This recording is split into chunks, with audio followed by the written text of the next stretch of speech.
Hi there. Welcome to the End Times Bible Study.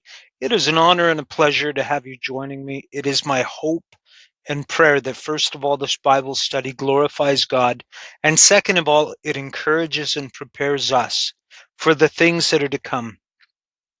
Tonight we're studying in Revelation chapter 13.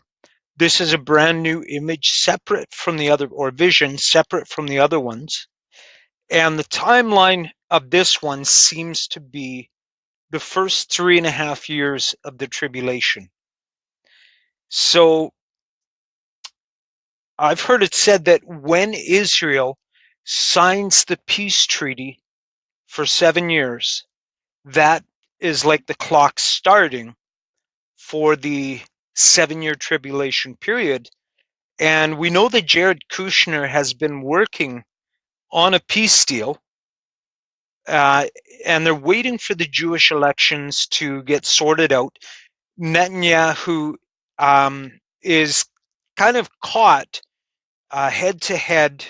What's his name? Benny Gantz or something like that is the more leftist leader who holds almost an equal number of seats. I've heard they're neither of them is truly ahead of the other. So it just depends on whose news you choose to believe in. Man, you know that we're living in the end times when you really can't accept any news report as fundamental fact.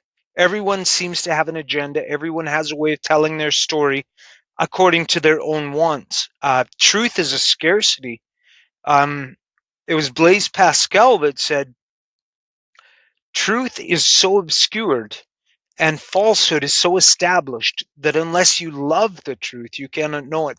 And man, is that ever true? He said that, I believe, in the late 1800s, early 1900s, if he could only see the deception today. It would just boggle his mind, I'm sure. But we can't afford to accept the things we hear, especially in corporate run media, where the news is basically paid for and packaged. It's given to the consumer just like McDonald's cheeseburgers for us to consume. It's not good for us, but we seem to gobble them up anyways. And it's all designed to cause us to think and feel in certain predictable ways. They have so much wisdom, intelligence, knowledge behind the particular packaged content they're feeding us, that they already know the expected outcome of our responses. So we have to really not lean on our own understanding, but in all our ways acknowledge the Lord, and He will make our paths straight. So I'm beginning in Revelation 13 tonight. This vision pertains to the beast rising up from the sea. We're going to see a lot of similarities between this beast and the final beast. Remember in Daniel, we looked at Nebuchadnezzar's vision of the march of kingdoms, with Babylon being the golden head, and the Medo-Persian Empire was the chest of silver. Alexander the Great would rise up in their place as the legs of bronze, and in the Roman Empire would come after that. The final kingdom was unlike the other kingdoms, and it's later described in Daniel as a beast. And we covered that the beast seemed to be almost industrial, with claws of bronze and teeth of iron, and it's unlike the other kingdoms. It doesn't seem to have the same structure that we would expect from a typical kingdom. It's unlike anything experienced before this point, and it is the final kingdom.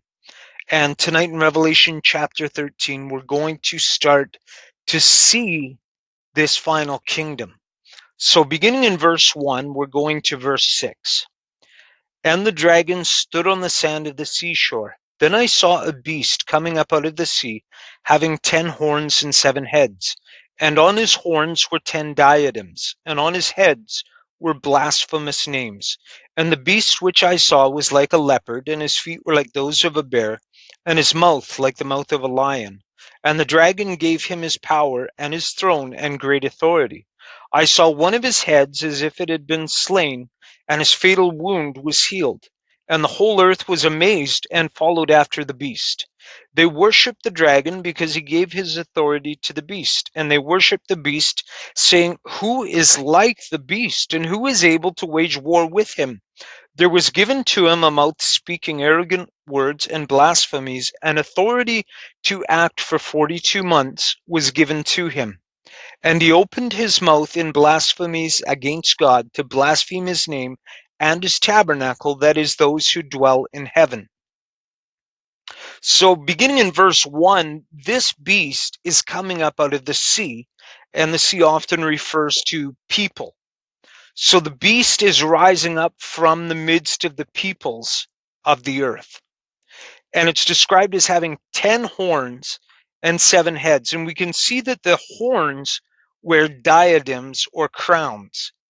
So the horns represent leaders, but we can't think of it in terms of familiar leadership as elected officials or dictators or monarchs, reigning monarchs. None of that applies. These 10 leaders, they have a great deal of power, but it's not granted to them. I can't say this with certainty, but if we're to consider this beast, this final kingdom, being unlike the other ones, then there's a very good chance that these 10 leaders are not what we would expect as leaders. They're not voted in. They're not elected. They weren't born into nobility. Who are these 10? Where did they come from? I don't for a second believe they're the 10 leaders of the EU or anything like that. I believe that Satan has been working on this beast for a very long time. Remember, Jesus began to create a spiritual kingdom 2,000 years ago. And stone by stone, he's been adding to and building his kingdom. Satan's not a fool, and if there's anything he's proficient at is mimicking the things of Jesus Christ.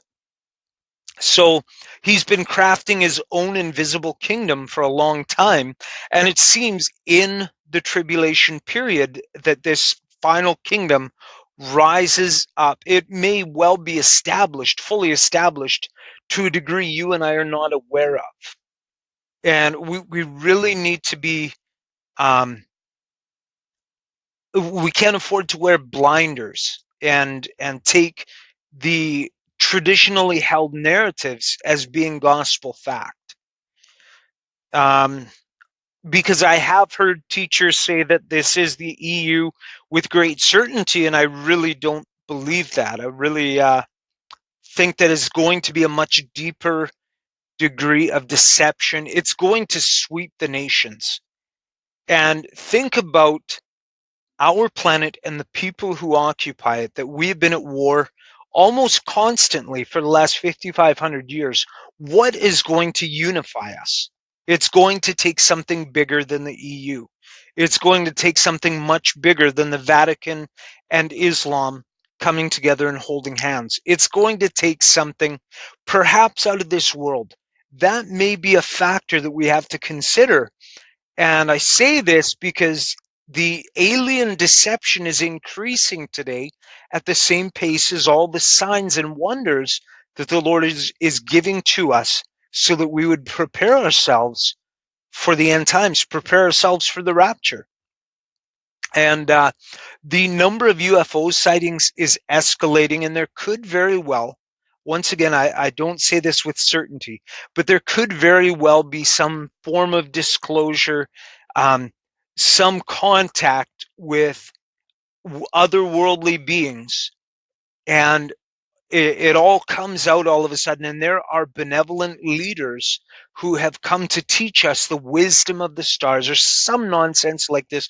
That's a tangent that we have to consider. And the whole world will be swept up in this deception, the same as we were, some 6,000 years ago, when on Mount Horeb, 200 fallen angels stepped into our dimension and presented themselves as gods, this will be no different. This will be entities. They're from another dimension, so they're extraterrestrial, but they are by no means ETs from a distant place. They are demons in disguise. They've been working on their disguises, working on their narrative, working on their presentation for a very long time. If this is how it unfolds, I don't know that it's going to ever occur, but I'm prepared for that possibility. And they will present themselves as, perhaps the ones who seeded our planet billions of years ago. And I think most people would fall for it. And maybe the 10 kings, the 10 rulers, come from that realm. Or perhaps they're the 10 heads of, some have suggested a technocracy where we're ruled by technology, the tech giants. And certainly AI is escalating at an alarming rate. We're only months away from what do they call it? Neuralink and other DARPA projects where humanity will be paired to AI. Our own um, conscious will be linked to AI, which is terribly frightening, because that's another tangent I want you to be aware of, is that no one knows what this will do. Will this open up the human mind to demonic influence? It's very likely. And suddenly, if that's the case, you have a demon literally piloting a human body. It could potentially overtake that human body and use it for its own purposes entirely. And what's that demon going to do? It's going to deceive. It's going to have wonderful knowledge in all kinds of it. And we may look at it and think that it's, so and so who is linked to the AI, and now so and so is so much smarter, when in reality, there's a demon running the whole show. And he's going to have answers, he's going to have wisdom. Man, it will blow people's minds. And they could be following demons, not realizing, believing that it's merely a human consciousness paired to AI. That's another form of deception we have to be guarded against, which will deceive. Think about it. If suddenly, let's use Mark Zuckerberg just to have fun, receives a Neuralink implant and is connected to AI. Suddenly, Mark Zuckerberg is so intelligent, so wise, he has all the answers, and people are just gaga over his wisdom, his discernment, his solutions to global energy and global climate change. He's got all the answers. And I guarantee you the people will be following after him thinking it's Mark Zuckerberg, but it's not. And I'm just using that name. So these are potential rulers of this beast kingdom that the whole world is going to come and unite themselves to. Now, the 7 heads could potentially represent 7 countries or 7 groups of people. I'm not sure. But they rise out of the sea. So it will come from among us. Now, one of the heads has a fatal wound, and it's been healed. If the heads represent nations, then one of the heads appeared to have been done away with and suddenly rises again. An ancient nation like Babylon, perhaps.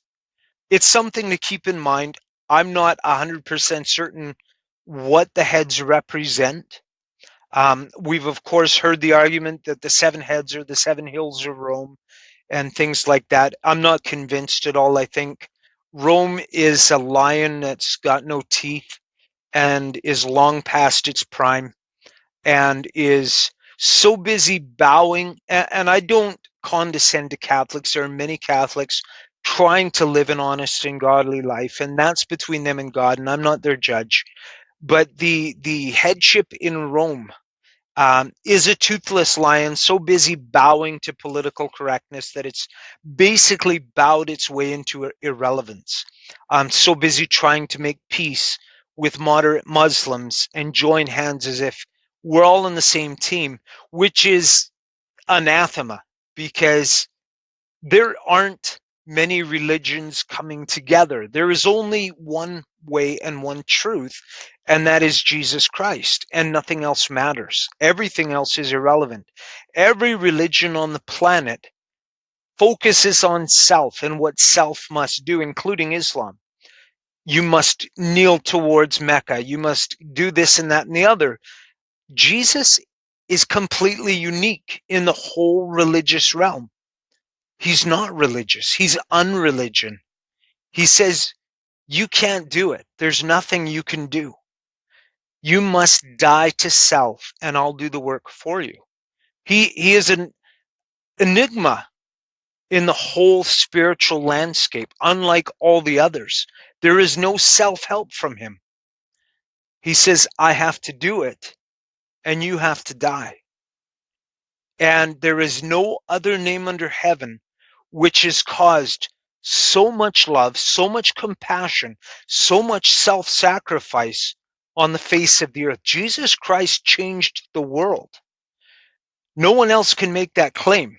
Muhammad has been responsible for tremendous bloodshed, but he fathered just another religion, just another spiritual self-help dogma. Only Jesus Christ changed the hearts of men, and that's profound information. So this is interesting in verse 5. A mouth was given to the beast to speak arrogant words and blasphemies. So, we have 10 kings. Obviously, they have 10 mouths, but this mouth is unique. This mouth speaks on behalf of the beast. And the beast being a hodgepodge blending. The body is part leopard, part bear, part lion, which we can think is, leopard represents Germany, bear represents Russia, lion represents the United Kingdom, but it could simply mean a hodgepodge of nations, is the implication here. There is no certainty that these key nations play a part, but I would lean towards, yes, Germany, Russia, and Great Britain play a role in this final kingdom. And that's not saying the nations as a whole, but from those nations come some of these 10 leaders. Once again, I'm not a theologian or a scholar. I'm just resting in faith that the Holy Spirit will lead us and give us insight and guidance. So, Lord be willing, we'll be guided in truth. Now, it was given to this mouth, and I think this mouth could be as simple as an app on our phones, a necessary app installed on the phone. It's always there. And that's just one idea of what this mouth for the beast could be, but it's going to reach everybody's ear. That's basically the purpose of this mouth, is to reach every ear. And it will be given authority to act for 42 months or 3.5 years. And it opened its mouth. What's it about to do with this mouth that it's been given? The Lucifer has given this beast his power and his authority. He is prince of the powers of the air, and that authority is given to the beast. So whatever this conglomeration coming up from humanity is, it will have a spiritual authority in high places, which is really frightening. And it will have 3.5 years. And what does it do with its power? It begins to blaspheme God and the tabernacle and those who dwell in heaven. Not just dismissive, as society is today, towards God and heaven and the deity of the Lord Jesus Christ, and not just dismissive, but openly hostile towards. So that's going to be a pretty clear indication when it comes. Thank you so much for joining me tonight. May you and your family be blessed with truth and life in these terrible times. God bless.